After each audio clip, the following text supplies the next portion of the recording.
Hey guys, welcome to the Hollywood Dreams podcast. On today's episode, we talk with the great John Kirk, who you might know as being the guitarist for Razormaid and Bangalore Choir. Yeah, we had a great chat about music, the 80s, even his venture into reggae music, and a lot more. So, tune in, grab a beer, relax, and here's John Kirk.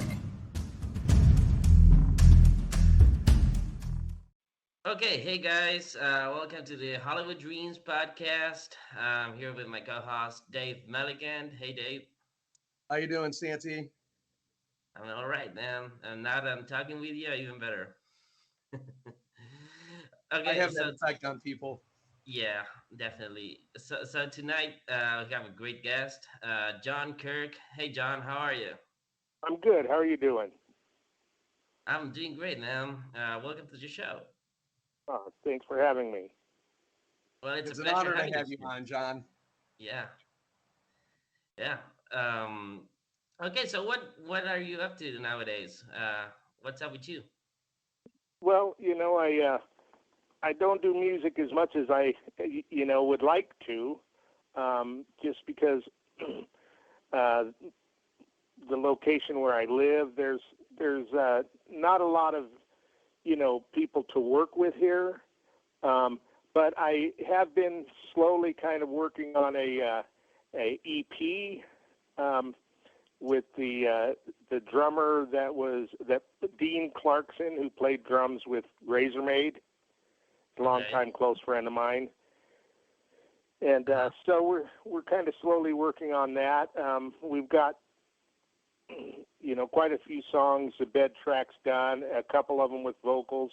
Right now, I just got to finish up the guitar solos and then get the tunes that don't have vocals on them. Figure out who's going to do the vocals on it.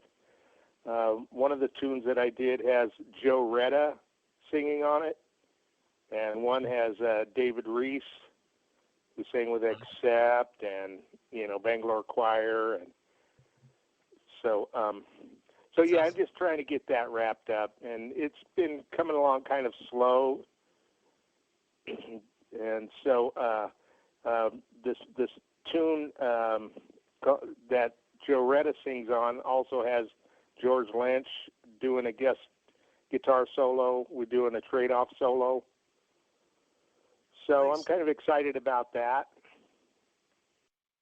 Is it?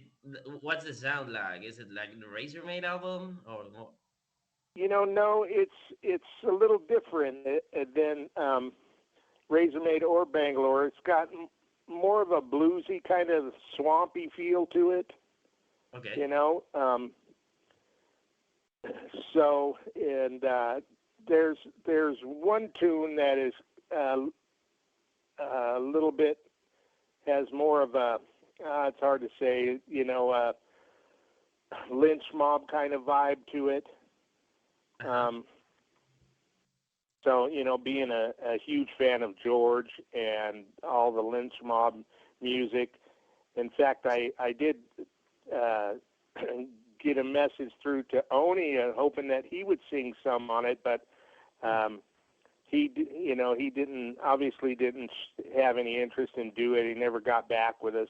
So, Hmm. um, Shame. but I would love to do some tracks with Oni because he's probably one of my most favorite singers, to tell you the truth. Yeah, he's excellent. That would have been a good session to hear. Yeah, he's really great. Everything that he's done, I really like. I like that soulfulness, and so I'm hoping to maybe have Joe Retta sing on a couple more tunes, and then there's a couple other guys that I've talked to that have a little interest in working on it. So we'll see. I like I said, I'm just kind of moving slow on it. Hmm. I'd love to be able to get a label that would get behind it and maybe re-release the Razormaid album and then work with me on some newer stuff. But it's just kind of tough, because I've been out of the scene for so long. I for the last 20 years or so, I actually have been doing reggae music and working with a lot of reggae artists. Oh, wow. Oh, nice. That's Did you record any albums, or did you just Yeah. Oh, yeah. I've recorded. In fact, I have a solo album, a reggae album under Johnny Token, Token. And there, I put out a little bit on Reverb, but didn't really push it too much. I just put it out there, you know. But I helped produce a artist named Icula. He's from Jamaica. I helped produce his last album and played on it. And then recently I just played on a single that he's doing. He hasn't released it yet. And I played with on Trevi Felix's solo album. He's a singer from Boom Shaka. And I played on his brother's solo album, Ray Felix, the bassist of Boom Shaka, and he has performed as a bassist for, Marcia Griffiths, who was one of the background singers for Bob Marley. And so, I have done quite a few things and toured with Icula. And so, yeah, I had been pretty active in reggae. But, when the pandemic hit and everything, everything just shut down. So I took that time to go to college and get my certification in welding. Oh, wow. So, Not a bad trade. yeah, I enjoy it. It's funny because, I see all that kind of stuff as it's artistic in itself, when you're creating things and building things. And I'm also a journeyman carpenter. I just got tired of doing carpentry, and I haven't done carpentry. I think the last thing I did was I built my nephew's house. I built my own house and my parents' house. And, wow. Yeah. That's incredible. yeah. And so, in the interim of doing different, musical things, like after Bangalore Choir broke up, then I got into construction through that time and became a journeyman carpenter and, just to pay the bills. Were you tired of the music business, or did you just want to do something else? Well, at that point in time, when Bangalore Choir ended, it was when the grunge scene kind of came in, and I was kind of just felt like I was, out there without a home. You know what I mean? There really wasn't anything going on for musicians that was doing what I was doing, right. What we were all doing at that time through the 80s and 90s. And so, I wasn't going to try to, like move to Seattle or get into the grunge scene, even though I have nothing against it. I really enjoy a lot of the grunge music, And then after the post-grunge thing, it really took a left turn, Yeah. And it was almost like there was a handful of bands that were really good, and then it was almost like the same thing with the hair bands, for lack of a better term, when it seemed like the record companies were just signing everybody to kind of fill, oh, this band's popular, so let's sign all this. And the same thing that happened with the bands that we love and grew up on kind of happened to grunge too. So yeah, right. In fact, it seems like it happened much faster to it grunge. happened a lot faster, yeah. Yeah, and then there was, that post-grunge era. There was some really cool stuff in there, like the band Live and Tonic, and a lot of that stuff I really enjoyed, Yeah.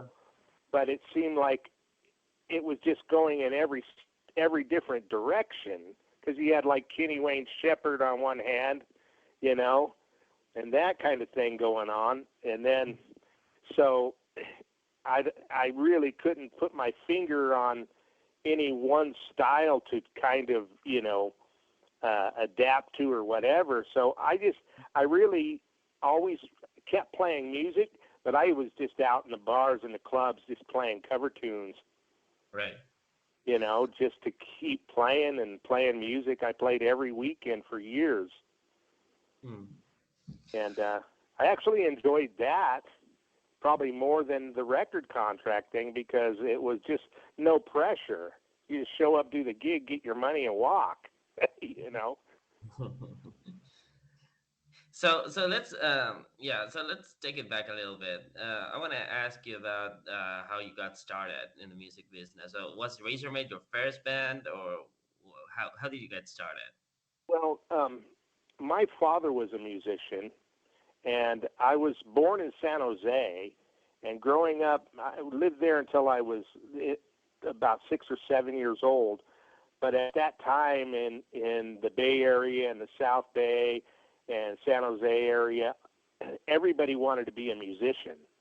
So there was literally like bands up and down everywhere you went. There was bands in garages playing, and so I was really exposed to music. All my cousins played an instrument. Everybody around was trying to play an instrument. So then we moved into Northern California, and I had got a drum set. I started out playing drums and played drums, and then my father had always bought me guitars and wanted me to play guitar because he played guitar. I wanted to pound on the drums. Then about 13 or so, I decided I wanted to change to guitar, and I had a band, 13, 14. We were playing dances and barbecues, and so I was performing at a very young age, because I used to back up my father playing, drums. It was funny. He wouldn't let me bring my sticks, only my brushes. So he played country music and old music, and so I would back him up. But and then into high school, I always had a band, and we played the kegger parties, and so I did it all my life. Yeah. And I think it was in the early 80s, 82 or something, I had got a gig in a band in San Diego, went down there and played around and was trying to get up to L.A., but things weren't really happening. But I linked up with the original drummer of Razormaid, and we kind of, I had left that band I was playing with in San Diego, and we started forming Razormaid then. Well, in Northern California, I had 5 acres with a trailer with a room built on the side that I said, let's go up there and we'll just woodshed and write tunes and, get a package together, and then go into the studio, cut that, and then from there we'll move to a city somewhere and keep going. Well, we did that. We came to Northern California, and we just woodshedded, wrote tunes, and when we went in the studio, Bruce Turgan, who played with Warrior, he played with Lou Graham, he played bass for Foreigner. He was a friend, and he produced it and sang on it. And then, so we had that demo that was produced well in the Moon Studio in Sacramento.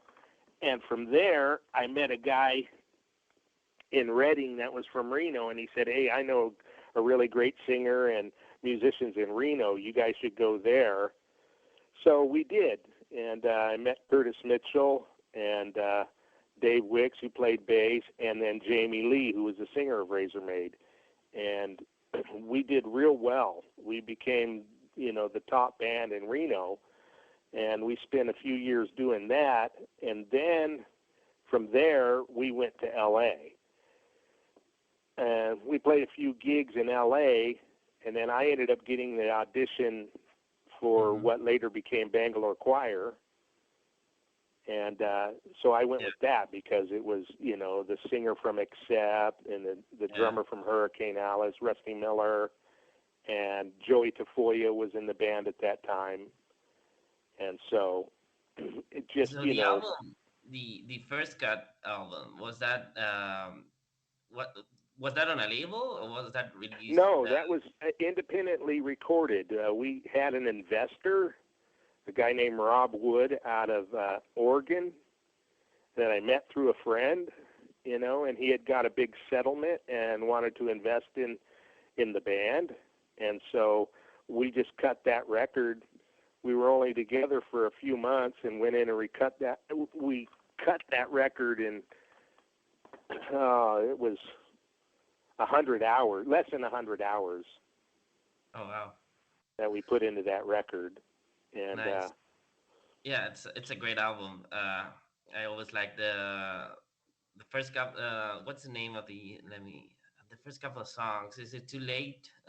Too Late, yeah, that's probably my favorite song. Yeah, it's an amazing song. That one, too late, and fight for your love. Sooner or later, and fight for your love. I always love those ones as well. Yeah, Um, so Jamie and I wrote Too Late. Fight for Your Love was actually, the music was written by Curtis Mitchell, but I wrote the lyrics for it. okay. And then Sooner or Later was actually the drummer Dean and I wrote in an apartment in San Diego. That was on the very first demo that we did. Oh And wow. so that song, Living on the Run, and Victim of the Night were on the original demo. Yeah, those are great songs. Very 80s names for songs as well. I love that. I love that. Yeah, yeah. Well, I really enjoy that music still to this day. I pull up a lot of stuff from that era on YouTube and listen to it, and Yeah. we were really into Doc, and also we were really into King Cobra, the first King Cobra album. Well, that's funny. We just had Mick Sweet on the show a few days ago. Yeah, well, that Mick Sweda was like one of the very first rock stars I ever met. Oh, And it nice. was at the very beginning of Razormaid, and I was a huge King Cobra fan, and they had what was called the LA Guitar Show. While we were living in San Diego, we went up to the LA Guitar Show, and I met Mick Sweda, and he was so humble and friendly and Yeah. accommodating, and I just carried on conversation with him, but so King Cobra was a big influence on the music of Razormaid. Well, yeah. I mean, the first. Now that you mention it, it does have a lot of similarities with Yeah, the it's radio all in that struggle. same vein. Yeah. Yeah, So, we, in fact, Living on the Run, when I wrote that, I even how the guitar solo um, and how I put that together was totally, that song in particular was really influenced by King Cobra, because the way they would trade off in the solos and then play a mhm. harmony part together and, trade back and forth, and that's what we did on that song. Wow, that's awesome. So I was checking the internet earlier today, right, for the Razormaid album. I wanted to see if I could find a copy somewhere. Do you know that there's currently one on sale for almost $800? Yeah, yeah. Well, the thing is we only originally pressed 1,000 albums and 1,000 cassettes. Oh wow. So, those are very rare. We never Yeah, repressed albums or cassettes, but like years after, even it was after Bangalore Choir, we did end up pressing, a few thousand CDs, but that was it, mm-hmm. you know. And so that's why, it's worth that much, just because it's so rare. There's very few copies out there. Yeah, well, I mean, nowadays with all these like these labels that are releasing old albums again, I think there's a chance for the Razormaid album to be reissued for sure. It's I have been approached by a few different labels, but they really, it's they really didn't want to give me the kind of deal that it should get, because they're like, well, we'll give you, they're telling me what they would give me, like this small percentage. And I'm kind of like, the album is already recorded. Right. And the artwork is there. It's all there. And we put thousands of dollars into doing that they don't have to spend, So I just have yet to, get offered the right deal. Yeah, it's and that's something that a lot of guys have been telling us. Sadly, I guess some people want to take advantage, I guess, of bands that want to put out their stuff finally after all these years. So yeah, that's a story that we've been hearing a lot lately. Yeah. So if I was in a situation, I could be more flexible if it's, say, for instance, if like a label like Frontiers or whatever, or another label, Rat Pack or something, wanted to offer me a deal, and part of that deal would be re-releasing the Razormaid, but I'd also have a deal to do, another record as a solo artist or whatever, then I would be more flexible, I think, you know what I mean? Yeah. As compared to somebody that just wants to do a one-off and they want to make the majority of the money and give me a little bit, because that money has to be split between 5 guys. Right. Yeah. And so yeah, it's a shitty deal for sure. It would be, 4 of the members that are still, because the bass player, Dave Wicks, I don't know if you ever heard what happened to him, but he was at his job working at a gas station convenience store, and a guy came in, had the plans to rob, set him on fire. Oh no. Wow. Yeah, so he's no longer with us, so it would have to go to, his children. Well, there's 3 of them, so Yeah. I don't want to sign any kind of a deal that is just like a little one-off. It's like they want to press 500 and give us very little, you know what I mean? Mm-hmm. If I'm going to re-release it, I just want it to be released as a record that can be not just a little one-off, 500 CDs or and 500 albums type thing, So what?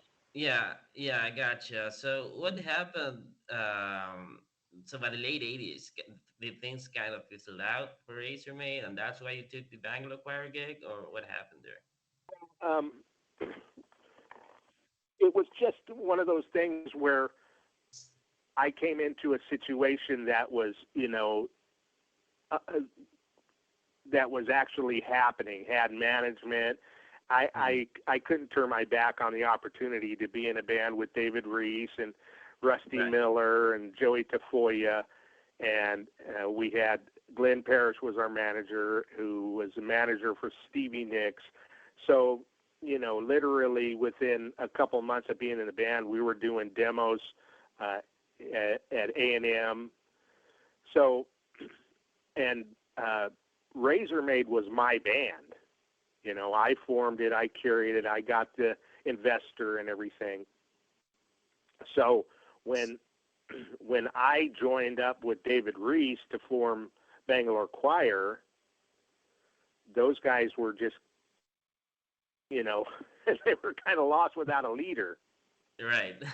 Yeah, I understand. Yeah, and so, because I wrote like 80% of the record.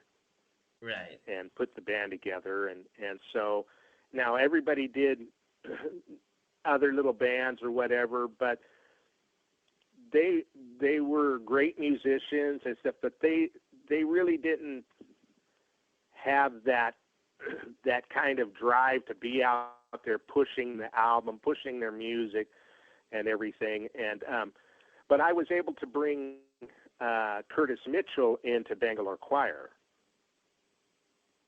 Yeah, You know, that so I was reading that. Yeah, and it was kind of a super group if you think about it, right? I mean, it had David Reese, you guys, the bassist from and the drummer from Hurricane Alice. It's kind of a super group if you think about it, right? yeah, it's hard for me to say that because being part of it, and I was just like I don't consider myself one of those uh, elite high end musicians or with Razormaid we really didn't have the Razormaid following has came about since um, really since YouTube. You know, Right. we would get mentions in the magazines when they were interviewing Bangalore Choir, and they would want to know, where did these guys come from? And so there would be mentions of Razormaid here and there, but there was no access for people to get to it until YouTube. And the thing about it is all the Razormaid that's on YouTube, that's all by fans. There's not one person from the band has put those on there. It's just fan driven. Well, it's good to have a strong fan following like that that'll do that and get your, get that music out there and keep it out there, because Yeah, I agree. I it needs to agree. be heard. Yeah, that's kind of how I feel about it. I've had people tell me it's just like, well, why don't you tell a cease and desist to for people putting it out on YouTube? And I said, why? I want the people to hear it and enjoy it. That's why I did it originally. Yeah, And unless we were touring or it got re-released, there's really no way to make money from it at this point anyway. You yeah, know, so I'd rather it be out there and people enjoying it than not. Right. No. yeah. Yeah. Because I mean, there are a lot of bands, man, that you can't find their stuff, and it's sad. Um, when you think of a band that you listened to back in the day, and you can't find anything on them now, and you know, it's just something. You got to keep that music alive. You got to keep it out there. You got to keep it one way or another. Just keep it out there. Yeah, I agree. I agree. In fact, I looked into releasing it myself and pressing vinyl and CDs. It's just the cost was just too much for me to carry that, and with Yeah. the gamble of not knowing what that's coming back. I mean, I have a family and a home, and so that eats up most of my money. You know what I mean? No, I just recently did an interview for a project that I'm doing here in Cleveland, and a band that I was with this past weekend. They had their album pressed like it was a fan source thing, where like people would like put money toward, like they would buy an album and then it would be pressed as it was sold, I guess, something like that. Right? Is that something that maybe you could do something like that, where if you get enough people, I guess I think you had to get a certain number of people um to buy it, and I think they were putting in like, I think it was like $40 an album, but they got like, I think 100 pressings of their album out there. I know it's not a lot, but it's something. Right. Right. And I never knew that there Yeah, was that I would never knew be. there was anything like that. Yeah, and see, that's kind of the same thing with me. It's like I'm not really so computer savvy, and I mean, there's some people that really know how to work the whole YouTube thing, and but I don't know any of that kind of stuff. I'm really pretty close to computer illiterate, and then just having to pay somebody to do all of that stuff. I'm just not in that financial position to do, because like I said, I have wife and kids and bills, and so it's tough for me to justify, you know, hiring somebody to pay them to put into my music. It's just a gamble in hopes that something becomes of it. Yeah. Now going back, let's go back to 91. Is that when you formed Bangalore Choir, would you say? 91, 92, right in that Actually, area? it was formed in '89. Oh, 89? Yeah, yeah. And, we had some different musicians that were through the band, and we actually recorded the album, I think, a year and a half or something before it was released. Oh, wow. Wow. Yeah, the What a label just difference. kept holding it up. What a difference that would have made if had that album come out in like 89, 90 instead of what it came out in 92, correct? Yes, So February it of came out in '92. 92, right at the same time the music scene was changing. And Right, yeah. there's so many killer songs on that album. And you got Max Norman producing, everybody knows who he is. You got Yeah. the song, what was Doing the Dance, but that was written by Aldo Nova and John Bon Jovi, right? Correct, yeah. And Max actually brought that. We were in the middle of doing the record when Max showed up, and he's just like, hey, I got this song I want you guys to do. Here's the tape. Go home and learn it, and we'll record it tomorrow. So we did. Oh, wow. And we got the tape, got out of the studio at 12 o'clock that night, and had to be back in the studio at 12 in the afternoon, and we had to know the song. And so we got the tape, left the studio at 12 at night, came back the next day, and recorded it. Oh, wow. Now, like when I go back and I listen to that album, like 3 songs really stand out for me, and that's "Loaded Gun," obviously one of them. Yeah. "If the Good Die Young," and Nice. "Just One Night." I really like a lot too, and all those were written by you. No, Loaded Gun was actually written by Ricky Phillips wrote the music, and Harry Paris wrote the lyrics. Oh, Ricky Phillips, who right plays with the Babies, and he's in Styx now, Coverdale Page, Bad English. So he wrote the music. Now, I did write If the Good Die Young. And the other one, would you say Just One Night? Yeah, Just One Night. Yeah, it's another one. That was actually written by Kurt Mitchell and the singer from Razormaid. Now, was that originally written for Razormaid? Was it? Yes, it was. Oh, It nice. was new material that Curtis was writing for Razormaid, and it was right towards the end of Razormaid, and the only reason, in fact, it was Curtis and Dave Wicks, a bass player, and Jamie had recorded it. I think they just used a drum machine, the first demos, and then gave it to me, and I had learned the songs. There was a few songs because it's Just One Night, and what's the other one that the 2 songs that are on there, Curtis and Jamie Lee wrote. Oh gosh, I'm just drawing a blank. I apologize. No, you're fine. So the song "Angel in Black" is that, if I'm not mistaken, that's an autograph unreleased song, right? Yes. Yeah, we were working with Steve Plunkett, and he brought us that. He brought us a few songs that we did, and that one made the album. The other ones didn't. And it's been so long ago, I can't even think of the names, but I think that one of the songs ended up on that other version of Bangalore Choir. David approached me to reform and do some stuff, and we actually wrote about 7, 8 songs and demoed them, and then it just didn't work out. David's an intense personality, and I was already doing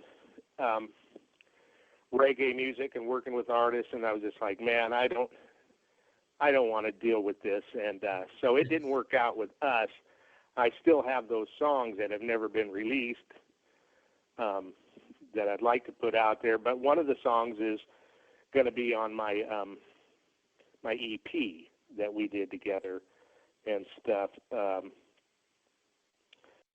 But when David put together that new version of Bangalore Choir, they did one of those Plunkett songs on it. I think on the first one. Yeah. So yeah, the other song I was thinking of is Just One Night and She Can't Stop. Those were both written for Razormaid. Oh, gotcha. And Yeah. both of those were written by Curtis and Jamie Lee, singer from Razormaid. So. Yeah. Well, I mean, it's the production of the album is just incredible. You can tell that it was there was a lot of big names behind it, and yeah. You had James Barton on it too, who worked with Yeah, Queensryche. yeah. Jimbo remixed a few of the songs. Yeah, he mixed. Let's see, Angel in Black and Loaded Gun. He remixed, and it seemed like he did 3. I'm thinking Doing the Dance. He remixed as well. Now, what label were you guys on? We were on Giant Warner. So Giant Records was owned by Irving Azoff, and it was a subsidiary of Warner Brothers. So we were like the first hard rock band on Giant, and so they really didn't even have a rock department on Giant. So the rock department on Warner Brothers handled a lot of the stuff. Now, did they get behind the album? Did they get behind the album at all, or was it just kind of? Well, they did in the beginning, but then they backed off, and because that's one of the reasons that the band ended up splitting up. It wasn't inner turmoil within the musicians. What it was we were getting offered tours, and they wouldn't give us any tour support. Wow. And so we went to like number 2 most added to radio playlist in the nation, and they wouldn't give us any kind of tour support. And so even though we were number 2 most added to radio playlist, and it was kind of snowballing, all of a sudden it began to drop off. And so it really was how the label handled it. And David Reese was just like, look, they're no longer supporting the record. They're no longer putting any money behind this thing. And he just said, I'm walking. Yeah, that sucks. And I think it comes back to what David said, that if the album would come out a year before or a year and a half before, it would be a whole different thing, right? I mean, you hear that I a lot. believe so as well. Yeah, you hear that a lot of bands suddenly losing their support from the label. I think that's the story that Steve Rochelle always tells, right? That it was like all the labels, when grunge went big, all the labels, they kind of like ran for cover and started dropping all their bands and turning their back on all their bands. And one of the bands I always make this point is that the one band that did good through that because their label stayed behind them. Oh geez, now I'm drawing a blank on that band, but they had a big hit. Baby, Don't Treat Me Bad. Firehouse. Firehouse. Yeah, Firehouse. Yeah. Now they weathered that storm mainly because their label stayed behind them. Yeah. Yeah, that's right. They actually, they had a They, lot of hits during the late '90s, which yeah, was weird. Yeah, they were a Yeah, latecomer. Yeah. yeah, And yeah, and even though they were released right into that the grunge music, it's because their label stayed behind them and kept working the record and putting them out there, and they were able to, still have a career through that.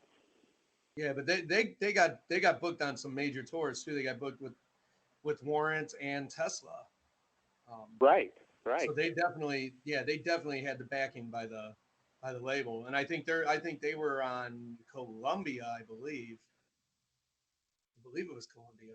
no, I Yeah, think that was really like the big difference. I mean, granted, they had great songs, great Yeah, band, but the label stood behind them, because you have to have that tour support or you're not going anywhere. right. Yeah, yeah. yeah. Uh, It's crazy how things have changed also, because nowadays you don't really need a label. I mean, you do, but there's always a chance that you can make it without one. While back in the day, if you didn't have that support, you're pretty much screwed. Yeah, So yeah, I in agree. a way, it's yeah. Sorry, go ahead, John. No, I was going to say, yeah, I agree. But you have to be, savvy with how to get your stuff out there, like on the internet, like I was saying before. That's one of the things that I have, not working for me because I don't know how to. There's all these algorithms, these people. I've been approached by people saying, we can get you thousands and thousands of likes and views, and I'm just like, what?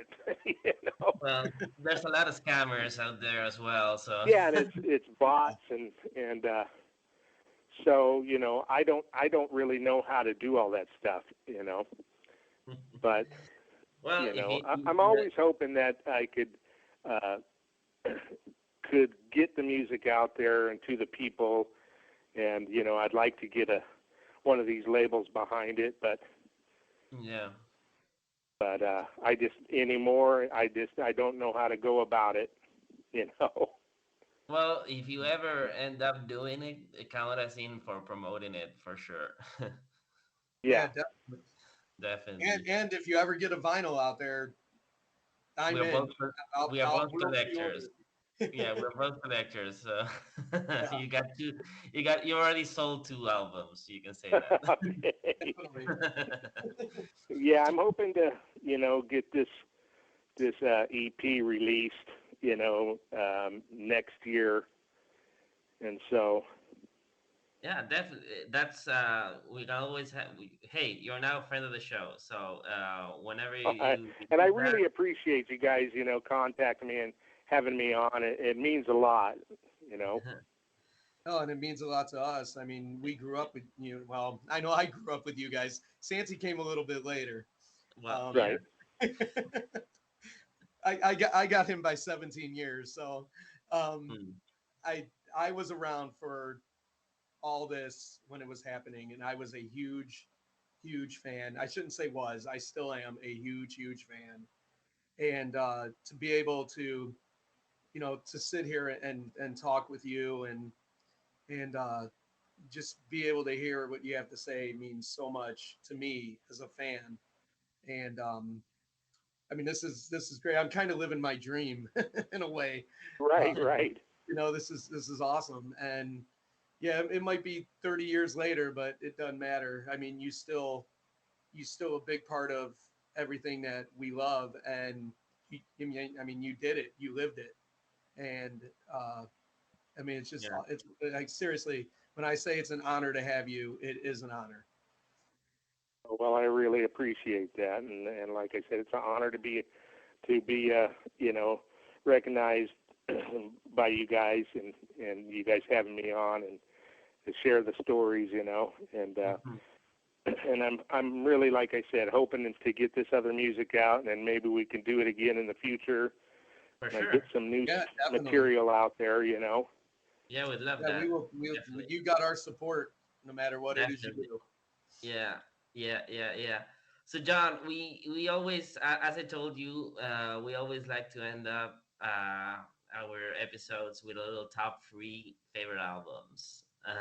So I'm gonna put you on the spot, and so what would you say are yours? My top, how many albums? Top three favorite albums. 3? Yeah. Oh, okay. Well, I absolutely love the Lynch Mob's first album. Yeah, That one, you know, was a serious impact on me. And if I think back about, you know, songs that really kind of influenced me and opened my eyes to things, I would have to say Scorpions' Blackout. Yeah. And probably the Whitesnake's Still of the Night album, because I'm a huge John Sykes fan going back to Thin Lizzy. I was a huge Thin Lizzy fan, you know, when I was 14, 15 years old. And so, you know, it's tough just to pick 3, but Yeah, well, I mean, that's 1987. That's an incredible album for sure. I would say the best. I would argue that it's the best. Some fans like to shit on it because of the production and because it was a more poppy album than the other ones, the previous albums. But I think a lot of people got upset. I think a lot of people got upset with that the way it was handled with the band. How the band that recorded it was pretty much dumped, and they picked up a lot of talented musicians and Vivian Campbell and Adrian Vandenberg and everything, but they weren't the guys that recorded the album. Right, exactly. You know, and I was such a huge fan of Sykes and Ainsley Dunbar. Yep. You know, one of the very first concerts I ever seen, well, actually was the first concert, was Journey in Kansas. That was Journey before Steve Perry was in the band. Yeah. And I just absolutely loved Ainsley Dunbar, who, you know, had played with Frank Zappa, and I was a big Zappa fan as a kid too. You know, so I really was all about absorbing every bit of music that I could hear or get my hands on. And sometimes it was kind of tough because I grew up in the country. You know, once we moved out of San Jose, I literally was in the country. And so my guitar became my friend, you know, my instruments, and that's a lot of what I did and passed my time. And so a lot of music I didn't get introduced to until I would go to like my cousins in San Jose, and it's like, have you heard this? You got to hear this. You know, a little country boy named John Kirk. Yeah, that's big right. Guitar, like ringing a bell. Yeah. yeah, that's right. All right. Yep. Okay, John. I mean, it's been a pleasure having you on the show. I get, as Dave said, it's been an honor and a pleasure. And you're now a friend of the show, so whenever you want to come back, you're always welcomed. Okay, I really do appreciate it. Okay.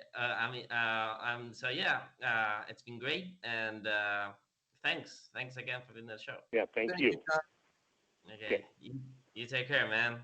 You too.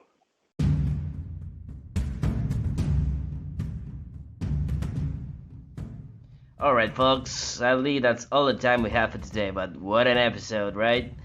Don't forget to hit the follow button on Spotify and share it with your friends. You can also follow us on Instagram at hollywood.dreams.podcast.